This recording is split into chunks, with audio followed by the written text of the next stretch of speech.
From Arizona is recognized. Thank you, Mr. Chairman. You know, the statement that Trump is bringing us to the edge of being an autocratic state in and of itself disproves the premise of that statement. Think about that.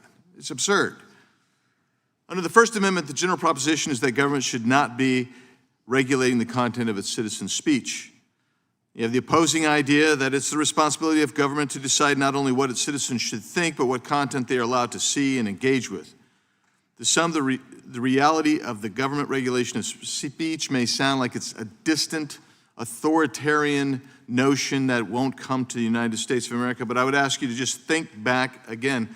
I'm reminded of Orwell's 1984. Think of the memory hole that people are trying to memory hole right now, some even on this panel, sir, who don't want you to realize how bad a government can be when it attempts to censor right here in the United States. For instance, President Obama, this is from an article I'd asked unanimous consent.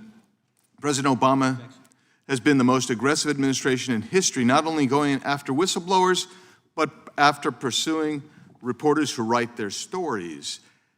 How about this one, the Biden legacy? How about this whole stack, and I'll put these in just a second. It's convenient to memory hole what the Biden administration did,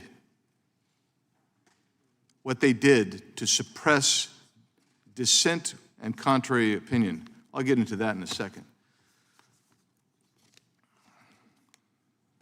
The actions of European governments show that the type of censorship by government is not only possible, but very much doable. Under the guise of public safety, government officials in Europe have suppressed and arrested individuals who have simply engaged in political speech that is arbitrarily deemed to be unspeakable by the government. This kind of regime doesn't just appear on the scene, though. It takes time to develop. And we've seen it here, and that's why I'm taking this opportunity to remind you that FISA must be reformed. FISA must be reformed. So, Mr. Price, you alluded to this. And so I have this document right here that compares the GDP growth of EU versus the U.S. 1998 to 2023. And the U.S. has grown about 87%, almost 90%. The EU has increased its GDP by about 13%. So you have almost a 6x variable there. The question is, when you set these kind of draconian fines, and you set up a system that is amorphous and almost indefinable, might it not also have some more than just even the safety, ostensible safety of the society? Might it lead to trying to regulate when you can't innovate? I think that's very much the case, sir. We've seen it not just in the area of speech, but obviously, as we were discussing, the Digital Markets Act, data protection, and so on. And Europe is facing some very serious structural problems demographically, financially. And a lot of what I think is inspiring the DSA is what we saw from Germany beginning after the election of President Trump and after Brexit, which is to control the narrative, slow down speech. And into that, then, they're throwing a very wide net out that's affecting all kinds of legitimate speech. We talked about my client, Päivi Räsänen, in Finland, who was prosecuted for sharing a tweet from the Bible. It's absolutely outrageous. And that becomes now the standard that the DSA will set, not just for Europe, but possibly and predictably globally. And similarly, Mr. Reed, that's what's going to happen to your app innovators. They're not going to be able to have access to 440 million people in a marketplace in Europe without having to go through essentially government censorship. Well, I think you hit it earlier when you said that their focus has been on regulating or adding legislation. And it isn't one piece of regulation or one piece of legislation that has caused problems for our innovators, both in the UK, in the EU, and in America. It's been the stacking effect. Because if you start with one regulation, you say, I can handle that, I'll build that into my business. It's when you have one, then two, then four, then six. So what's been the biggest problem for growth has been their answer is that old quip, the beatings will continue until morale improves. We often feel that way about regulation. Innovation will get regulated until we get more innovation, and I don't think that will work out. Thanks, Mr. Reed. Now I'll finish with you, Mr. Farage. What happened to the great countries of the West? I mean, seriously, and their liberal understanding of civil rights and the ability to speak one's mind openly without fear of arrest or censorship or abuse of harassment by the government.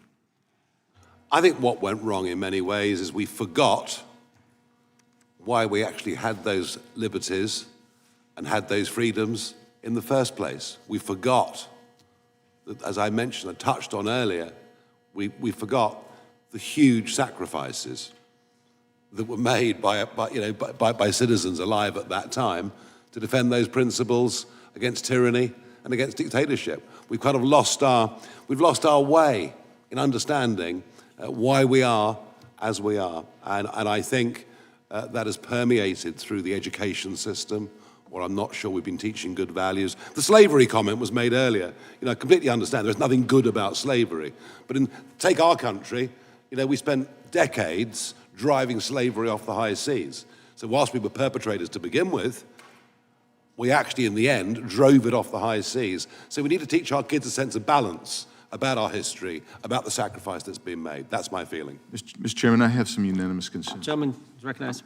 This one, GDP growth comparison, EU to US, 1998 to 2023. This one, Biden's press freedom legacy, empty words and hypocrisy. Massive government censorship during and about COVID from the New Civil Liberties Alliance. The Fifth Circuit agrees that federal officials unconstitutionally coerced or encouraged online censorship under the Biden administration. This one, information during the pandemic suppressed. Feds blew $267 million fighting misinformation under Biden as Trump vows to ban censorship cartel. This one, how the FBI violated the privacy rights of tens of thousands of Americans. This one, Inspector General report on FBI's FISA abuse tells us one thing: we need radical reform. This one, UK comedy writer Graham Linehan arrested over social media posts criticizing trans activists.